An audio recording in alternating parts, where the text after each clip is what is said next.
le nom ici, c'est du berbère. Je vais très mal le prononcer, mais Tebherin, ça veut dire les vergers. Ça veut dire l'endroit, le jardin avec des arbres, au pluriel. Au pluriel. Hein. Tebar, Tebherin.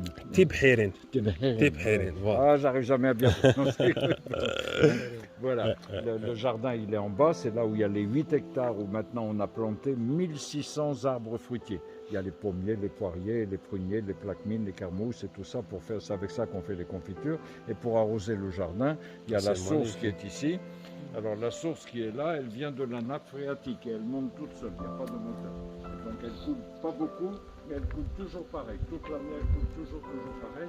C'est pour ça qu'en 1875, les propriétaires avaient construit le bassin ici pour stocker l'eau, comme ça quand on va arroser le monde de la panne, on va arroser.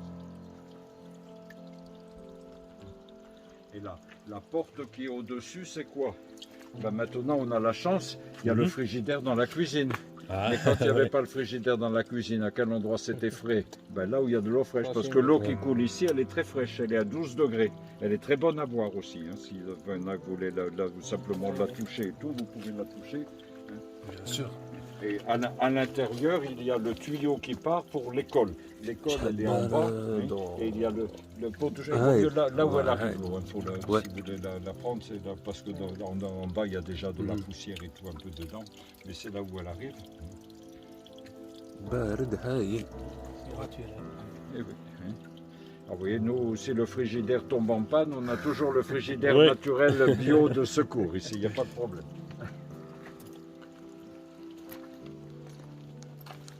La statue, la Myriam avec Sidna Issa dans les bras, Jésus dans les bras.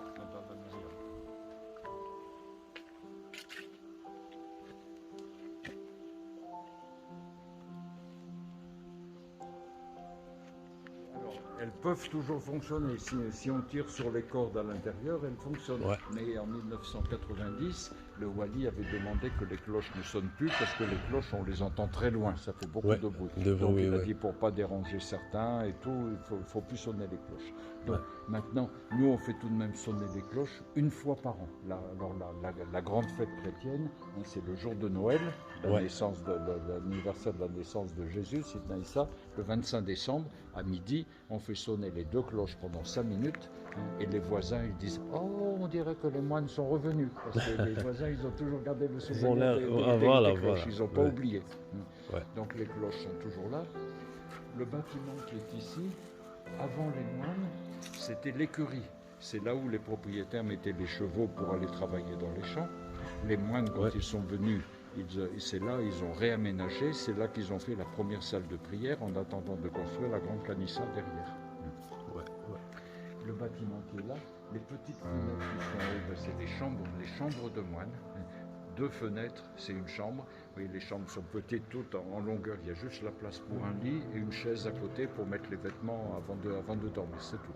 Parce que les moines, ils sont dans leur chambre seulement pour dormir. Pendant la journée, ils sont toujours le travail, la prière. C'est normal. En dessous de la vigne, là, la fenêtre, c'est la cuisine. Donc c'est là aussi où on fait la cuisine pour nous. À côté, il y a la salle à manger. Et puis le petit bâtiment qui est derrière en retrait, c'est le vestiaire. Alors c'est là où les moines mettaient le vêtement de travail pour aller travailler. Et quand ils rentrent après le travail, c'est là qu'ils prennent la douche avant de mettre le vêtement de la prière pour rentrer dans le monastère. Depuis 3 ans, on n'a presque pas eu de neige, donc on n'a pas beaucoup d'eau.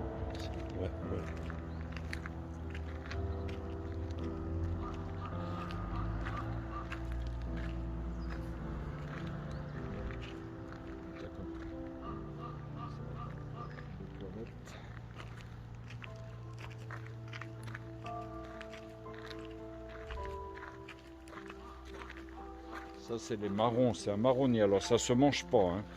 Il a l'air d'un fruit, mais... Non, mais on ne les mange pas. En Algérie, il y a les châtaignes. Les châtaignes, on les mange. Les châtaignes, il y en a beaucoup en Kabylie, on les fait griller sur le feu, on les mange, c'est très bon à manger. Mais les marrons, on les mange pas. Hein. Avant, autrefois, avec les marrons, on faisait un très bon médicament pour les gens qui avaient des problèmes de circulation veineuse, les gens qui avaient des varices, qui avaient des hémorroïdes et tout, on faisait un bon médicament. Mais maintenant, on a remplacé par les produits chimiques. Donc ça, c'est seulement décoratif. C'est dommage, hein, parce qu'il y en a beaucoup. Si on pouvait les manger, on serait tranquille pendant tout l'hiver. Un bassin pour stocker l'eau, pour arroser le jardin qui est plus bas.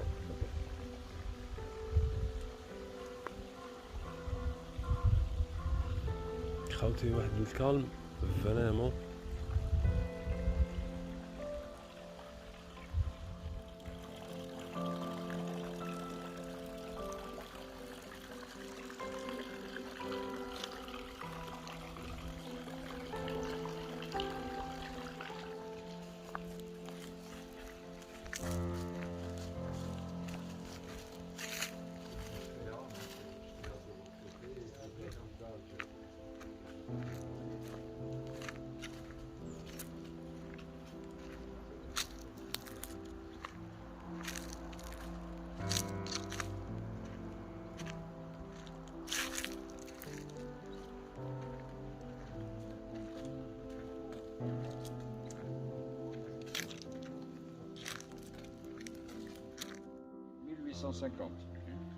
C'est très beau. Tout le bas du monastère, et au-dessus, les moines, ils ont construit le bâtiment en béton.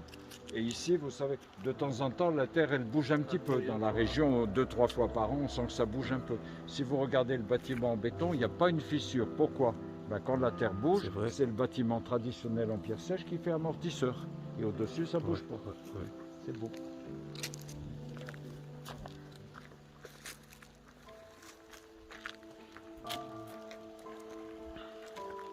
Bonjour.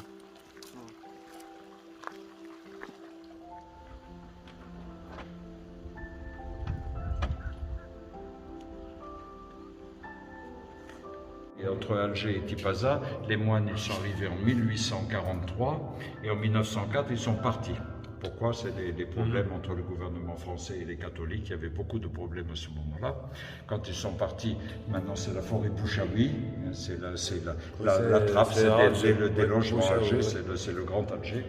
Et puis il y a quelques moines qui sont revenus en 1934 à Benchikao, donc de l'autre côté de Médéa. Mais à Benchikao, ils étaient locataires, donc ils ne pouvaient pas faire de construction, ils ne pouvaient pas faire d'aménagement. Et en 1938, ils ont entendu qu'ici c'était à vendre, ils sont venus visiter, ils ont dit mais ici c'est bon pour nous, c'est très calme, c'est tranquille, c'est comme ça qu'ils sont venus ici en 1938. Ici vous avez les photos des moines, on a parlé au cimetière. Voilà, le médecin, Frélou, 82 ans, 50 ans médecin ici à Tibérine. C'était le plus connu de tous les moines dans la région. Beaucoup de visiteurs, ils viennent parce que c'est Frélou qui les a soignés. C'est tous des Français. Il y avait un seul qui avait la nationalité algérienne, c'était Amédée. Parce qu'Amédée, ses parents étaient espagnols, ils sont venus en Algérie, il est né en Algérie, donc en 1962, il a demandé la nationalité. Enfin, Christian, c'était le moudir, Christophe, le jardinier, Célestin qui chantait la prière, de Bruno qui les faisait l'accueil, qui parlait avec les gens, Michel le cuisinier et Paul le plombier. Ça, c'est les 7 moines qui étaient emmenés, qui sont morts, et là, c'est les 2 moines qui sont restés. Jean-Pierre, celui qui vit toujours, et Amédée, celui qui a construit l'école pour les enfants, qui est mort en 2008. Et là, vous avez le testament de frère Christian, comme je vous ai expliqué un peu au cimetière. Alors, il l'a écrit en français parce qu'il l'a envoyé à son frère, mais vous avez la traduction en langue arabe, en anglais, en italien et même en chinois, parce qu'à un moment, avec les travaux de l'autoroute, il y avait des délégations chinoises, des fois, qui venaient ici. C'est le gardien, c'est lui qui a ouvert la porte, qui a été obligé, il n'a pas de son avis, il a été obligé d'ouvrir la porte. C'est Alger, Madame l'Afrique, Notre-Dame d'Afrique, quand il y a eu la prière avant l'enterrement des moines ici. Là,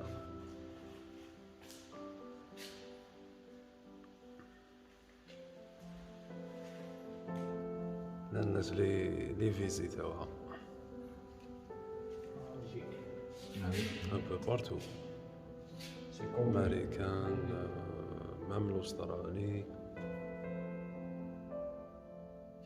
Le Sud-Afrique. Ça, c'est la Canisse. Les bancs, pourquoi il est à les bancs comme ça? Parce que de temps en temps, le vendredi, il y a les chrétiens d'Alger qui viennent faire la prière avec nous.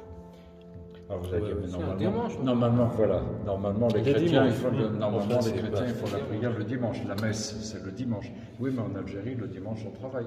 Les enfants, ils vont à l'école. Donc on peut pas, c'est pas bon pour la messe. Donc le Vatican à Rome, le responsable des catholiques, il a dit voilà, quand les chrétiens sont dans un pays où le jour de repos n'est pas le dimanche, eh ben ils feront la grande prière le jour de repos. Donc en Algérie, les chrétiens font la messe le vendredi. Le vendredi. Là, ils font le vendredi.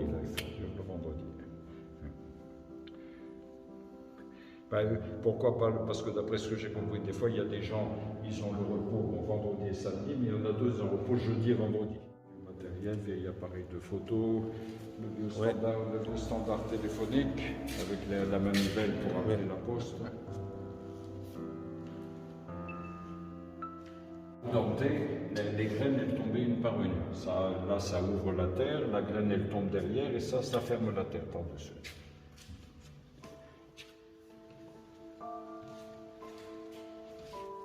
Les miels, il y a le miel multifleur, le miel toute fleur, puis il y a du cédral, jujubier, il y a le miel d'eucalyptus et puis le miel de fond.